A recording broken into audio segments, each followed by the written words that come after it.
কল্পনা করুন, আপনি রাত 11:30টায় একটা এয়ারবিএনবি বুক করা বাড়িতে ঢুকলেন। বাইরে ঝুম বৃষ্টি। দরজা খুলতেই দেখলেন ভেতরে আরেকজন মানুষ আগে থেকেই আছে। একজন অচেনা পুরুষ, যে বলছে এই একই বাড়ি সেও বুক করেছে। এখন প্রশ্ন হলো, আপনি কি রাতটা তার সাথে এক ছাদের নিচে কাটাবেন, নাকি বৃষ্টির মধ্যে গাড়িতে বসে রাত পার করবেন? এই সিদ্ধান্তটা দিয়েই শুরু হয়েছে বারবারিয়ান। কিন্তু এই বাড়ির আসল ভয়ঙ্কর রহস্য লুকিয়ে আছে বেসমেন্টের নিচে, আরো নিচে, এমন এক জায়গায় যেখানে বছরের পর বছর ধরে এমন কিছু আটকে আছে যা মানুষ কিন্তু মানুষ নয়। এই সিনেমার মাঝামাঝি একটা টুইস্ট আছে যেটা দেখার পর আপনি নিজের চেয়ার থেকে লাফিয়ে উঠবেন। চলুন শুরু করা যাক। গল্প শুরু হয় ডেট্রয়েটের একটা নির্জন, প্রায় পরিত্যক্ত এলাকায়। মূল চরিত্র টেস মার্শাল একটা ইন্টারভিউর জন্য শহরে এসেছে। রাত হয়ে গেছে, আকাশ ভাঙা, বৃষ্টি নামছে। সে যে বাড়িটা এয়ারবিএনবি থেকে বুক করেছে সেটার সামনে গাড়ি থামিয়ে দেখে দরজায় তালা নেই, বরং ভেতরে আলো জ্বলছে। দরজা ধাক্কা দিতেই ভেতর থেকে বেরিয়ে আসে কিথ টুহি নামের এক লোক। কিথ জানায় সেও এই একই বাড়ি বুক করেছে আর তার কাছেও কনফার্মেশন আছে, মানে ডাবল বুকিং হয়ে গেছে।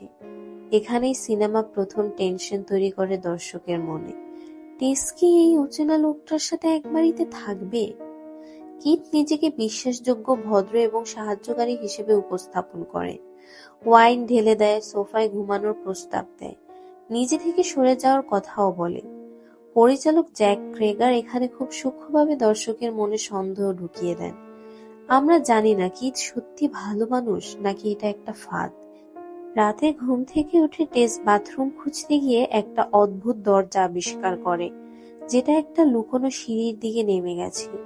পরদিন সকালে কিথের সাথে মিলে সে এই সিঁড়ি এক্সপ্লোর করার সিদ্ধান্ত নেয়। এখানেই সিনেমা তার প্রথম বড় শিফট ঘটায়। একটা সাধারণ হাউস শেয়ারিং ড্রামা থেকে সোজা হরর জরায় ঢুকে পড়ে গল্প।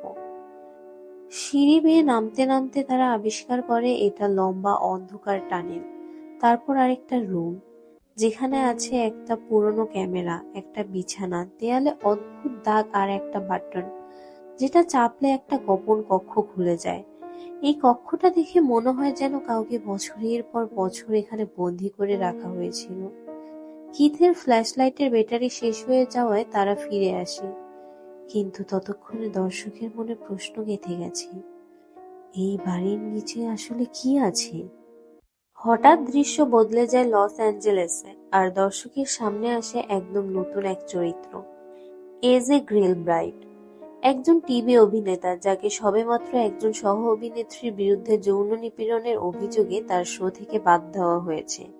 প্রথমে এজেকে খুবই অপ্রীতিকর, স্বার্থপর একটা চরিত্র হিসেবে দেখানো হয়।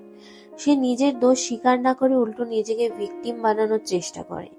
টাকার সমস্যায় পড়ে এজে ঠিক করে ডেট্রয়েটে তার মালিকানাধীন একটা প্রপার্টি বিক্রি করে দেবে, আর সেই প্রপার্টিটাই হলো টেস আর কিথ যে বাড়িতে ছিল। এজে যখন বাড়িতে আসে তখন দর্শক বুঝতে পারে এই লোকটাই আসলে এই বাড়ির মালিক, আর এখানেই লুকিয়ে আছে অতীতের কোনো ভয়ঙ্কর সত্য। এজে বাড়ি এক্সপ্লোর করতে গিয়ে সেই একই লুকোনো সিঁড়ি খুঁজে পায় এবং আরো নিচে নামে।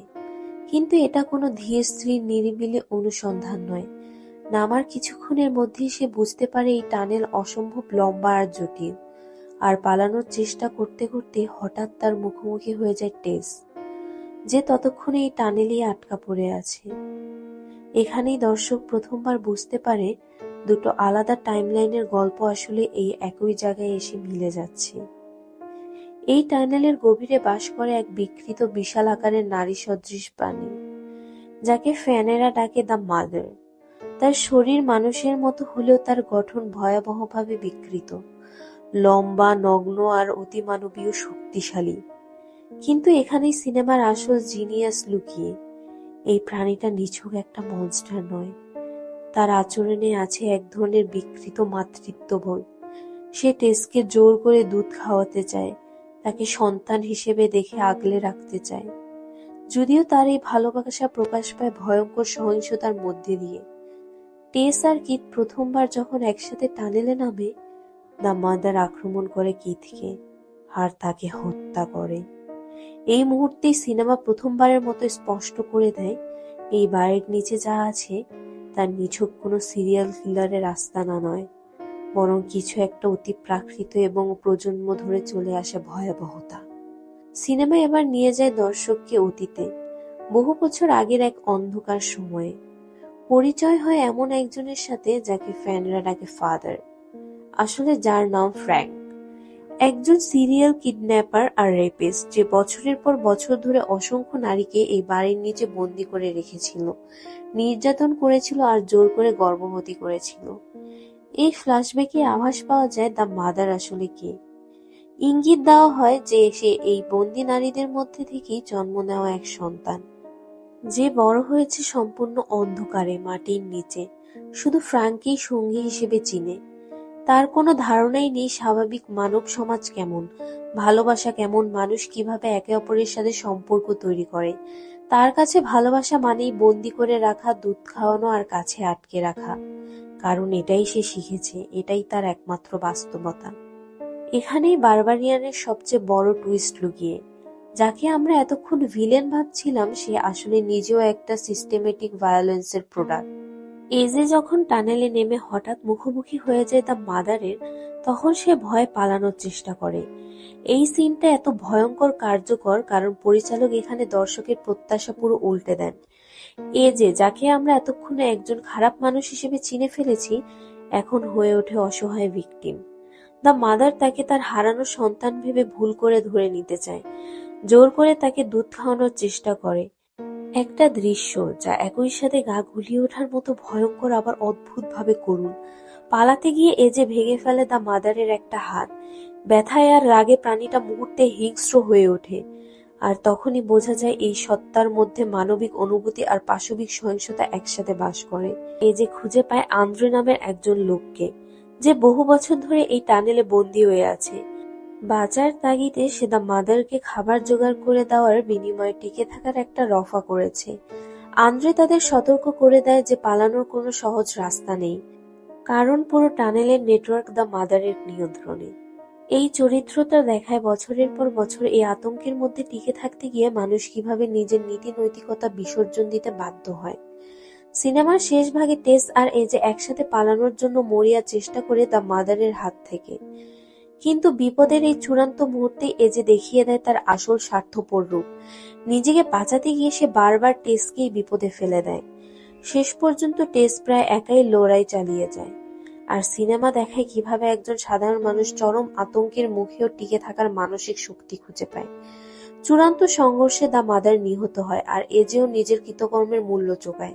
সে বাঁচতে পারে না, কিন্তু এই মৃত্যুর দৃশ্য সিনেমায় এক অদ্ভুত করুণা রেখে দেয়, কারণ দর্শক ততক্ষণে জানে এই প্রাণীটা আসলে কতটা ট্র্যাজিক এক অস্তিত্বের সত্তা ছিল।